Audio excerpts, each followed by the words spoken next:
Well, good afternoon, everyone. Here we are again. I'm back with another couple of chapters of There's a Boy in the Girls' Bathroom by Louis Sachar.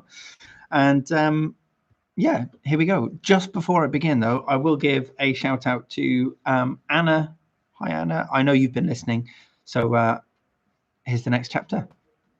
If you want to shout out in another video, just leave a comment somewhere on Class Dojo and I'll give you a wave live on the internet. How about that? Doesn't get any more exciting than that, right? Right. Chapter 6. Jeff Fishkin was hopelessly lost. He clutched his hall pass as he looked down the long, empty corridor. The school seemed so big to him. He was on his way to see the new counselor. She was supposed to help him adjust to his new environment. Now, not only didn't he know how to get to her office, he had no idea how to get back to Mrs. Ebble's class either. The floor was slippery. It had started raining during recess, and the kids had tracked water and mud inside with them. A teacher carrying a stack of papers stepped out of a door, and Jeff hurried up to her. Please, can you tell me where the counselor's office is, please? He asked. His voice trembled. The teacher first checked to make sure he had a hall pass, and then she said, the counselor's office. Let's see. Go down this hall to the end, turn right, and it's the third door on your left. Thank you very much, said Jeff, and he started to go. No, wait, said the teacher. That's not right. She's in the new office in the other wing. Turn around, go back the way you came, go all the way down the corridor, turn left at the end of the hall, then it's the second door on your right, through that door, and on your left. Thank you, Jeff said again. He walked to the end of the hall, turned right, counted to the second door on his left, and pushed it open. A girl with red hair and a freckled face was washing her hands at the sink. When she saw Jeff, her mouth dropped open. What are you doing in here? She asked. Huh? Jeff uttered. Get out of here! She yelled. This is the girls' bathroom! Jeff froze. He covered his face with his hands and dashed out of the door. There's a boy in the girls' bathroom! The girl screamed after him. He raced down the hall. Suddenly, his feet slipped out from under him. He waved his arms wildly as he tried to keep his balance. Then he flopped down onto the floor. Oh, no, he groaned. What have I done? Why didn't I just read the sign on the door? This is the worst day of my whole life. Suddenly, he realized he was no longer holding the hall pass. He stood up and frantically looked around. Oh, don't tell me. I dropped it in the girls' bathroom.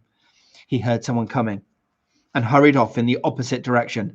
He rounded the corner, then spotted what looked like some kind of storage room. It was cluttered with boxes. He ducked inside and closed the door behind him. Hello, said a voice. He spun around.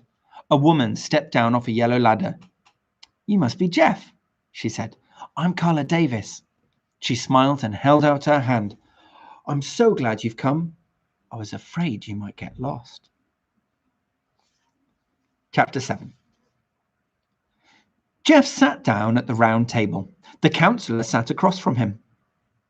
So, how do you like Red Hill School? She asked. He stared straight ahead. There's a boy in the girls' bathroom, was echoing around inside his head. I imagine it must seem a little scary, said the counselor. He didn't answer. I think it's scary, she said. It seems so big. Anytime I try to go anywhere, I get lost. Jeff smiled weakly. It's hard for me because I'm new here, she explained. Today is only my second day of school. I don't know anybody. Nobody knows me. The other teachers all look at me strangely. It's hard for me to make friends with them. They already have their own friends. I know what you mean, Jeff said. Maybe you can help me, said the counselor. Me, said Jeff. How can I help you? I'm the one who needs help. Well, maybe we could help each other. What do you think about that? How? Well, we're the two new kids at school, she said. We can share our experiences and learn from each other. Jeff smiled. Okay, Miss Davis. he said. Jeff, she said, if we're going to be friends, I want you to call me Carla, not Miss Davis.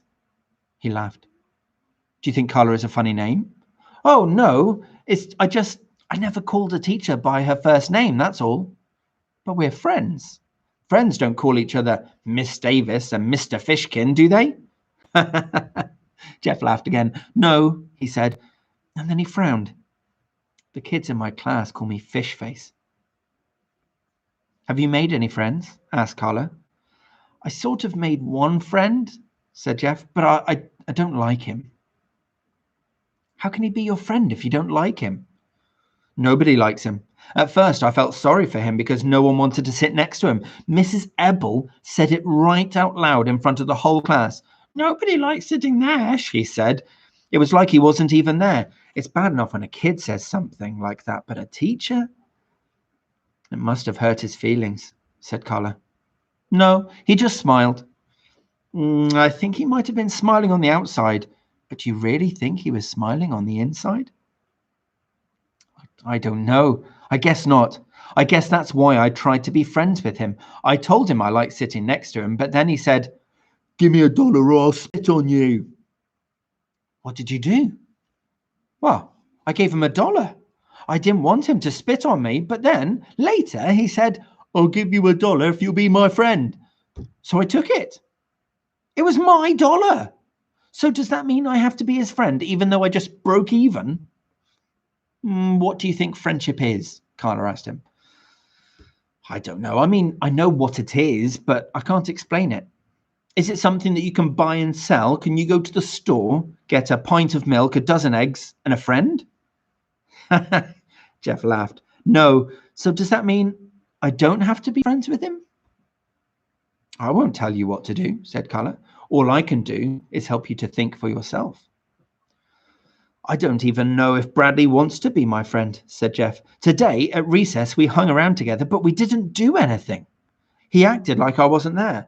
Then, when it started to rain, he ran around trying to push the little kids into the mud. Could you share your feelings with him, maybe? Asked Carla. That's the real way to build a friendship, by talking, by being honest and sharing your feelings, like the way you're talking and being honest with each other now. That's why we are friends. But Bradley's different from you and me, said Jeff. I think you'll find that if you're nice to Bradley, he'll be nice to you. If you are honest and friendly with him, he'll be honest and friendly with you. It's just like the $1. You always break even. Jeff smiled. Are you going to see Bradley too? He asked. Yes, later today. Do you think you'll be able to help him? I don't know. I hope so. I think he needs help even more than me. You won't tell him I said anything, will you? No, that's one of my most important rules. I never repeat anything anyone tells me here around the round table. Never? She shook her head. What about to other teachers? She shook it again. What about to the principal? Nope. Okay, said Jeff, and he took a really deep breath. Here goes. On the way here, I got a little bit lost and accidentally went into the girls' bathroom. And he covered his face with his hands. Chapter 8. Mrs. Ebble was teaching geography. Everybody in the class had a map of the United States on his or her desk. Bradley's map was different from all of the others. California was above Wisconsin. Florida stuck out of Texas. He picked up his pair of scissors and carefully cut out Tennessee. He was a good cutter. The edge of his scissors never left the black line. He wondered what was happening to Jeff. He knew he was at the counselor's office. He imagined she was doing all kinds of horrible things to him. He had tried to tell Jeff at recess not to go see her. He taped Tennessee to Washington. He was a very messy taper. His piece of tape twisted and stuck to itself. He looked up as Jeff entered the room and watched him hang the hall pass on the hook behind Mrs. Ebble's desk. Then he looked away as Jeff headed for the seat next to him. When the bell rang for lunch, he shoved his map into his desk and pulled out his paper sack. Because of the rain, everyone had to eat inside, in the auditorium. He and Jeff walked there together. Well, sort of. He's walking next to me, Bradley thought, but I'm not walking next to him. The auditorium was hot, steamy, and noisy. Long tables with benches had been set up across the room. Where would you like to sit? Asked Jeff. Bradley ignored him. He stood on his tiptoes and looked around the room as if he was trying to locate his real friends. Jeff walked away and sat at one of the tables. Bradley walked behind where Jeff was sitting. I think I'll sit here, he said aloud, as if he didn't even know Jeff was there. He stepped over the bench and sat down next to him. Hi, said Jeff. Bradley faced him for the first time. Oh, it's you, he said. They ate their lunches. What are you eating? Asked Jeff. Peanut butter sandwich, said Bradley, and as he spoke, bits of peanut butter flew out of his mouth and stuck to things in front of him. What about you? Tuna fish, said Jeff. Bradley swallowed his food and said, I hate tuna fish. My mother makes it good, said Jeff. She chops little pieces of apple into it. I hate apples, said Bradley, and he sucked the last drop of milk through his straw and then continued to suck until it made a gurgling noise. Sitting 2 tables away from Jeff and Bradley were 3 girls, Melinda Birch, Laurie Weston, and Colleen Verigold. They were talking and laughing about something funny that had happened to Colleen that morning. Colleen, who had red hair and a freckled face, covered her mouth with her hand. There he is, she whispered. It's him. Where? Asked Laurie. Don't look at him, said Colleen. He's right there, sitting next to Bradley Chalkers. Bradley Chalkers? Said Laurie. Oh, I think I'm going to throw up. Don't look, whispered Colleen. Bradley stopped sucking on his straw. So, what did the counsellor do to you? He asked. Jeff shrugged. Nothing. Did she yell a lot? Was she mean and ugly? No, she was nice. I think you'll like her. Me? Asked Bradley. I'm not going to see her. I haven't done anything wrong. She's good at helping you solve your problems, said Jeff. I don't have any problems, said Bradley. He bit ferociously into a red, delicious apple. I thought you said you hated apples, said Jeff. Bradley shoved the apple back inside the paper sack. That wasn't an apple. It was a banana. Jeff's face suddenly changed color. First it went white, and then it went bright red. Oh, I think he can see you, said Melinda. Laurie laughed. Colleen blushed. Come on, said Laurie. Let's go talk to him. She stood up. Laurie Weston was a short, skinny girl with long, straight black hair. Melinda got up from the table too. She was nearly twice the size of Laurie. She had short brown hair. No, don't go, pleaded Colleen. What's the matter? Asked Bradley. Nothing, said Jeff. So, did I miss anything in class? No. Mrs. Ebel gave everybody a map. I got one. Don't lose it, said Bradley. Mrs. Ebel wants them back. 2 girls were giggling behind them. Jeff and Bradley turned around. Colleen thinks you're cute, said Laurie. Jeff blushed. What? Who? He asked. The girls laughed. What's your name? Asked Melinda. Jeff blushed again. Colleen wants to know, said Laurie, and then she and Melinda laughed again.